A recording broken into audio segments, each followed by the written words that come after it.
On December 26th, less than 2 months after the Bolshevik seizure of power in 1917, the Soviet of People's Commissars appropriated 2 million gold rubles for the support of world revolution. The Soviet of People's Commissars considers it necessary to offer assistance by all possible means, including money, to the left international wing of the labor movement of all countries. Thus was established a basic principle of international communism, namely, world revolution under the assistance and guidance of the Soviet Union. The year 1919 saw the founding of the International Organization of Communist Parties, the Communist International, or Comintern, as it was called. In 1919, in Moscow, a meeting of the Politburo debated the importance and function of the new organization. There were 5 members of the Politburo at that time. Lenin, the acknowledged leader of the party and the new Russian state. Trotsky, outstanding propagandist and organizer of the Red Army. The theoreticians Bukharin and Kamyenev, and Joseph Stalin, a party functionary. The tactical problem of the moment is one of ensuring coordinated leadership for the forthcoming revolutions in Germany, Austria, and Bulgaria. Perhaps you're right, Vladimir Ilyich. But are we certain that the situation is genuinely ripe for revolution? All the more reason, my dear Bukharin, for assuring real communist leadership against the mere reformists, particularly the Social Democrats. Rigid discipline imposed from above on those organizations willing to join us, and a campaign both legal and illegal to attract the masses to the communist banner, that is what the Communist International should be striving for. And who but ourselves should be making these preparations and determining the time to strike? Exactly. Our first objective should be to prepare for the proletarian revolution in the more advanced and industrialized countries. Without this, socialism in Russia may perish. We must not for one moment forget that socialism must be international. Trotsky, you're just spreading your theory of the permanent revolution again. Kamyenev, you're not the realist you think you are. You know as well as I do that revolution in advance... Very well, please, Comrades, please. There's so much work to be done. Comrade Stalin, have you anything to say at this point? Only that having our agents in other countries is probably useful. Our agents? You talk like a Russian nationalist, not a communist. The revolution must be international in order for communism to succeed. The expected upheavals never took place, except for abortive uprisings in Germany and a short-lived communist regime in Hungary. As a result of these failures, the communists outside of Russia gradually became exactly what the Kremlin wanted them to become, agents of Soviet policy. However, the main objective of the Comintern, world revolution followed by the dictatorship of the proletariat, has never changed. The history of international communism is extensively documented in the Hoover Institution on War, Revolution, and Peace at Stanford University. Here to comment on international communism is the Assistant Director of the Hoover Institution, Witold Swalikowski. The first international organization of socialist-oriented workers was created in 1864 by Karl Marx. This so-called First International was little more than a discussion club for the airing of workers' grievances and was dissolved in 1876. The Second International, founded in 1889, 6 years after Marx's death, was a loose organization of socialist parties in various countries. The Second International attempted to coordinate the efforts of socialist parties and labor organizations to improve wages, working conditions, and the like. Prior to World War I, it urged the workers not to support their governments in the event of war. But when war broke out, the workers, particularly in France and Germany, did support their governments. It was this action that prompted Lenin to denounce the Second International and to form in January 1919 a Third or Communist International. The Third International came to be called the Comintern. The Second Congress of the Comintern met in Petrograd and Moscow in July and August of 1920. There, Grigory Zinoviev, who had been installed as head of the Comintern, reaffirmed the ideas of the imminence of revolution in Europe and of the Second International as the principal enemy of that revolution. The Communist International was founded 15 months ago, and from its very first steps, it naturally had to cross swords with the Second International. Both our friends and our enemies in all Europe and America must face this fact and also recognize that our struggle has been crowned with success, and that as a result of this duel, the Second International has been knocked in the head by the Third International.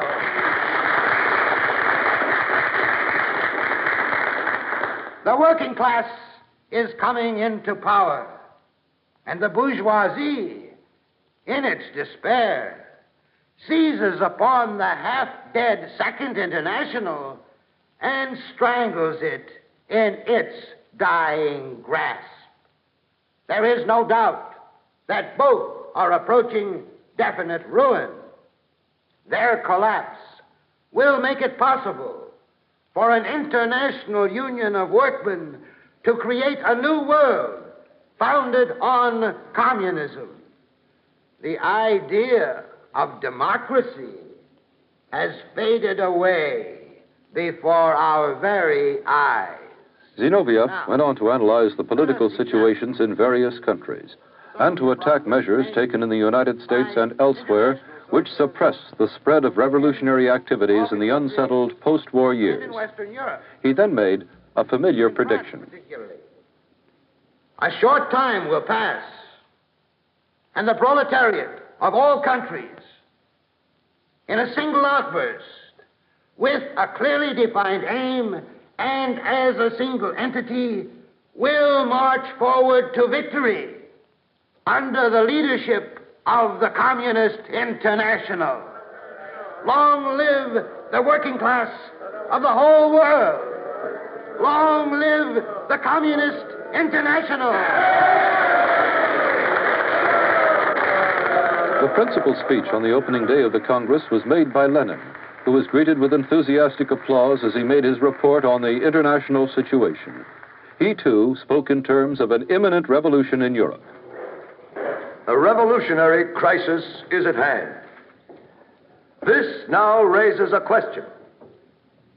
Can we place hope in the strength and organization of a revolutionary class, a class of oppressed, to overthrow the disintegrating society of exploiters? The exploited masses lack the revolutionary consciousness of the organization and preparedness of their vanguard, namely, that very thing for the sake of which we have come together at this second Congress of the Communist International. On our road are many difficulties, but they are passing with each day and with each hour. Everywhere we have advanced detachments. Everywhere we have proletarian armies, although poorly organized and needing reorganization. We are able to organize these into a single detachment, a single force. If you will help us accomplish this, then nothing will prevent us from accomplishing our task. And this task will be that of leading on to the victory of the world revolution and to the establishment of an international proletarian Soviet Republic. The Executive Committee of the Comintern formulated a series of theses, or platform planks, for presentation to the Congress. One of the chief authors of the many theses was Karl Radek, Secretary of the Executive Committee. I shall read back Section 18 of the platform resolution on the role of the Communist Party in the proletarian revolution. The basic starting point in the whole organization work of the Communist Party must be the creation of communist groups. Everywhere, wherever there is even a small number of proletarians or semi-proletarians, in every professional or trade union, in every cooperative organization, in every shop, in every governmental institution, everywhere where there can be found at least 3 people sympathetic with communism, it is necessary immediately to organize a communistic group. Only the organized activity of communists makes it possible for the vanguard of the working class to lead the whole class. All communist groups operating in non-party organizations must submit implicitly to the party organization as a whole, irrespective of whether the party is at the given moment legal or illegal. Communist groups of all kinds should recognize further subordination to each other in strict hierarchical order, and as far as possible according to a most rigid system. Comrade Radek, will you also read back the preceding section of the resolution which stresses the importance of the illegal work of the party? Yes. Section 17. In a country where the bourgeoisie or the counter-revolutionary social democracy is in power, the Communist Party must learn to coordinate its legal work with its illegal work. And the legal work must always be under the effective control of the illegal party. Throughout the Congress, great emphasis was placed upon the importance of communist infiltration whenever and wherever possible, and on the primacy of the illegal apparatus of the party. Communism as an international conspiracy was on the march. Trotsky, in his closing speech at the Congress, put it this way. The months since the founding of the Communist International have been rich in profound historic content. We must look backward in order to determine the road traveled, but without taking our eyes off the enemy and without losing time, go forward. Now we have come out on the road that leads to world communism. In 1921, the Comintern developed a tactical approach known as the United Front. This was an appeal direct to the workers over the heads of their social democratic leaders. It invited them to follow communist leadership, and it urged them to make demands for wage increases and working conditions, demands so unreasonable as to create an irreconcilable situation between the workers on one hand and their employers and governments on the other. These efforts of the communists to break the workers away from their social democratic leaders failed. Attempts to foment revolution in Germany in 1923 and in Bulgaria in 1925 also ended in failure. Then, when the USSR found it advantageous to establish normal diplomatic and commercial relations with other states, the Kremlin leaders were quick to perceive that their widely advertised aims of world revolution were incompatible with the conduct of normal diplomacy. This resulted in changing the Comintern from being the vanguard of the world revolution to a kind of border guard for the Soviet fatherland. Stalin's attitude toward the Comintern is summed up in a word he used frequently when referring to it. He called it Labochka, or Little General Store. By the time the 6th Congress of the International convened in July 1928, Stalin had successfully eliminated Trotsky and Zinoviev from all positions of leadership. Bukharin was now head of the Comintern, but it was Stalin who pulled the strings. The duties of the foreign communist parties to the USSR were clearly spelled out in a speech by Bukharin. International proletariat and the USSR. Comrades, in view of the fact that the USSR is the only fatherland of the international proletariat, the principal bulwark of its achievements, and the most important factor for its international emancipation, the international proletariat must, on its part, facilitate the success of the work of socialist construction in the USSR and defend her against the attacks of the imperialist nations by all means in its power.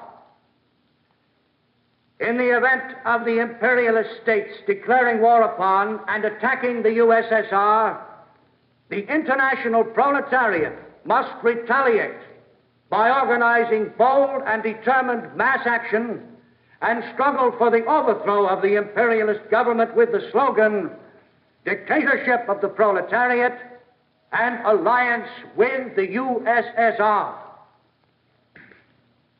The development of the contradictions within the modern world economy lead inevitably to a mighty revolutionary outbreak which must overwhelm capitalism in a number of so-called civilized countries, unleash the victorious revolution in the colonies, broaden the base of the proletarian dictatorship to an enormous degree, and thus, with tremendous strides, bring nearer the final world victory of socialism.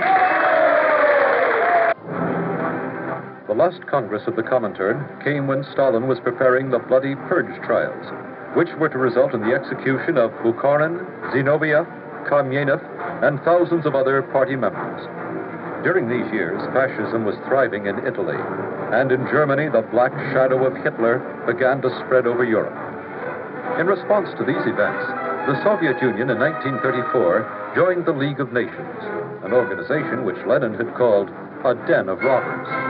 Soviet Foreign Minister Maxim Litvinov began making overtures which required a new tactical line in the Comintern. The result was the Popular Front, which became an integral part of the new Soviet search for protective alliances. At the 7th Congress of the Comintern in Moscow in 1935, the Popular Front tactic was announced. The head of the Comintern at this time was the Bulgarian Stalinist Georgy Dimitrov. Comrades, millions of workers and toilers in the capitalist countries are asking the question, how can fascism be prevented from coming to power, and how can fascism be overthrown after it has come to power? To this, the Communist International replies, the first thing that must be done is to establish a united front, to form unity of action of the workers in every district, every factory, every country, all over the world. The Communist International places no condition for unity of action except one, that the unity of action be directed against fascism, against the offensive of capital, against the threat of war, and against the class enemy. This is our condition. Communists, of course, must not and cannot for a moment abandon their independent work of communist education, organization, and mobilization of the masses. However, in order to make sure that the workers find the road of unity of action, it will be necessary to strive at the same time for long-term and short-term agreements providing for joint action with social democratic parties, reformist trade unions, and organizations of toilers against the class enemies of the proletariat. The policy announced by Dimitrov differed in every respect but one from the policies followed before 1935. The main purpose of the Comintern was still world victory for communism, but the Popular Front called for direct cooperation with the leaders of the Social Democratic and other labor parties. The key to this shift in tactics is to be found in Stalin's belated recognition of the Nazi threat to the Soviet Union. Stalin had hoped that the rising power of the Nazis would be directed solely against the Western democracies. However, Nazi diplomatic negotiations with Poland and the Baltic states served to revive traditional Russian fears about German expansionist aims. In the May 1936 elections in France, the Popular Front won 386 seats, and a Popular Front ministry was formed with Leon Blum, a socialist, as premier. While ostensibly supporting the government, the communist leaders refused to accept ministry posts, an equivocal position which did much to weaken the Popular Front government. 6 weeks later, the Civil War broke out in Spain. Following the intervention of Hitler and Mussolini, the Soviet Union became involved. The Stalinist purge trials were getting underway in Russia, and as part of their price for assistance to the Spanish loyalists, Soviet leaders demanded the right to purge all socialist, anarchist, and Trotskyite elements within the Republican camp. As within the Soviet Union, the purge was carried out with equal efficiency in Spain by agents of the Stalinist secret police. Believe me, I'm as sympathetic toward the Soviet Union as any other anti-fascist. Why do you suppose I volunteered for this godforsaken war? My brother. Some of the things I see make me stop and think. You know, I saw a guy picked up, just like that, for making some crack or other about Stalin. Well, what's the matter with you? You look green. On your feet, soldier. You're under arrest. You're kidding. Well, what for? Shut up. Come along. All right, bring in the next case.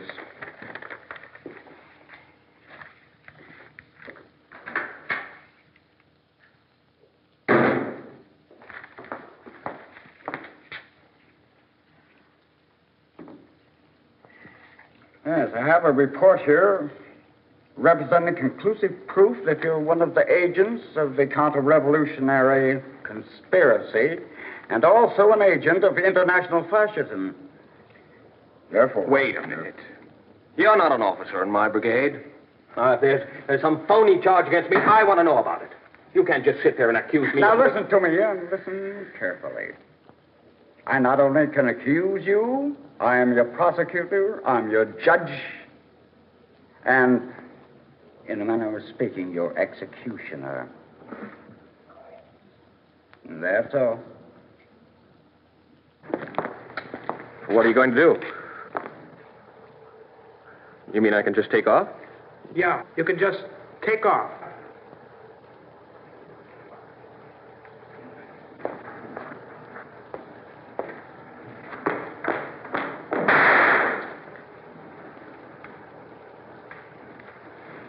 In the present international situation, there is not nor can there be any more certain criterion than one's attitude toward the Soviet Union in determining who is a supporter and who an opponent of democracy and peace. You cannot carry on a real struggle against fascism if you do not lend all possible support in strengthening the USSR. You cannot carry on a serious struggle against the fascist perpetrators of another world bloodbath unless you lend all possible support to the Soviet Union. You cannot carry on a sincere struggle for socialism in your own countries if you do not oppose the enemies of the USSR, and you cannot be a real friend of the Soviet Union if you do not condemn its enemies, the Trotsky-Bukharinite agents of fascism. This was the party line in 1937. Nazism and fascism were then the arch enemies of the Soviet Union. Only 2 years later, on August 23, 1939, Stalin signed his infamous pact with Hitler. This pact came as a surprise even to the communist parties in the West. For 10 days, they were left without instructions from Moscow. The result was a tragicomic muddle of conflicting statements, the majority of them inconsistent with the new Kremlin policy. But by the time of the Soviet invasion of eastern Poland in mid-September, all of the parties had received their official instructions, and there was no longer any difference between the line as stated by the French, British, and other communist parties. Neither was there any more doubt in the eyes of the world about the Comintern as a direct agent of Soviet policy. On May 22, 1943, the Soviet Union launched one of its more successful propaganda efforts, the dissolution of the Comintern. When asked by a British journalist to give his views on the subject, Stalin gave the following answer.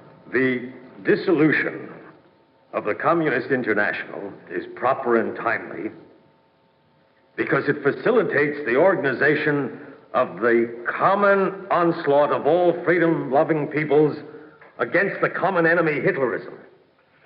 It exposes the lie of the Hitlerites to the effect that Moscow allegedly intends to intervene in the life of other countries and to Bolshevize them. It exposes the calumny of the adversaries of communism within the labor movement to the effect that communist parties in various countries allegedly are not acting in the interests of their people, but on order from outside. Actually, the Comintern was not dissolved, but went underground.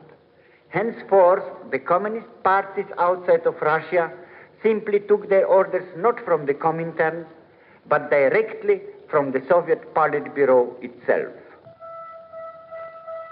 When the armies of the Grand Alliance met on April 25, 1945, the world was weary of war. By taking advantage of this fact, the Soviet Union was able to convert all of its military gains into political acquisitions.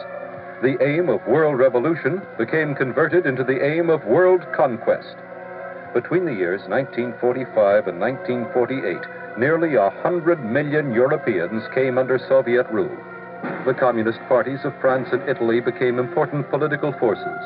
Mao Zedong and his communist armies were successfully fighting the Kuomintang in China. And throughout Asia and the Middle East, communists emerged in strength. In recent years, communist pressure has been evident in the newly independent countries of Africa. In fact, the communist parties have enjoyed far greater success since 1945 than in the days of the Comintern.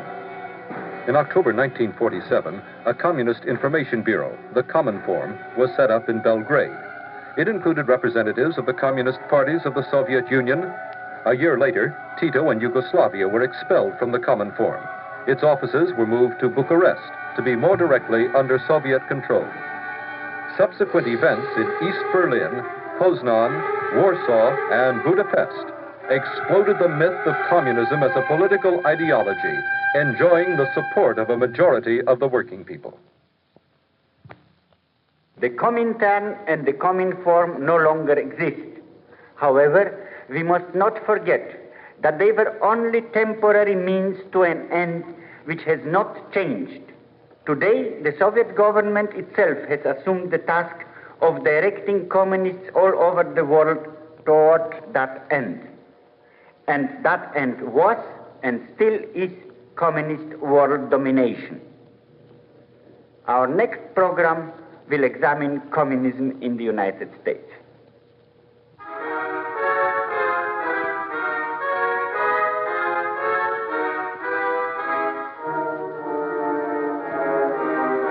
Historical consultant Witold Swarakowski.